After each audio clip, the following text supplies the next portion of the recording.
Welcome back. Today we have a powerful story about a woman named Michelle who lives in Rockford. She was diagnosed with ALS almost 4 years ago at the age of 48. Her situation is a little different. With it being genetic, she tracked it back 7 generations in her family, a disease that has no cure. But with a new trial at UW-Madison, there is hope. Take a look.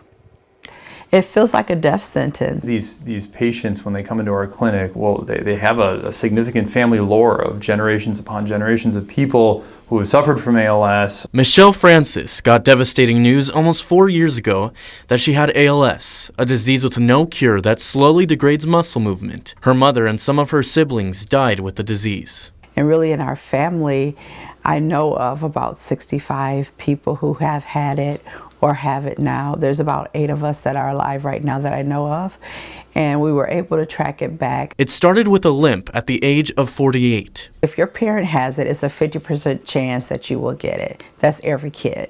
So, but in my family, most people develop it in their early 30s. I passed that.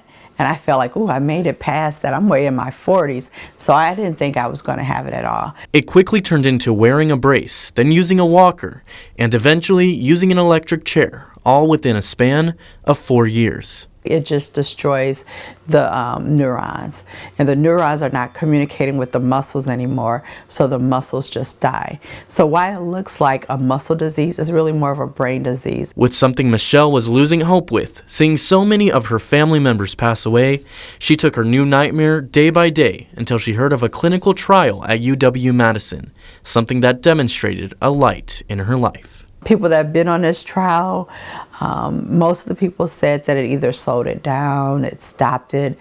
There's been some people that said they gained some functionality. A new treatment that specifically helps those who have ALS that's not sporadic but generational. It gives hope for people with this inherited form of ALS. Again, that family lore, the idea that you could change the story is really exciting. Francis has only been taking the new treatment since April. While most patients aren't expected to see change until they've hit the 6 to 12-month mark, there's hope for patients who are finding something that has been known to have no cure. The thing I've noticed that it's a little easier for me to transfer.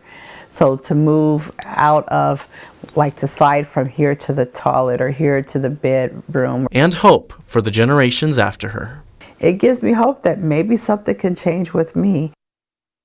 Such a powerful story, and we'll make sure to have more information on Michelle's journey and her trial in Madison on our website, WREX.com.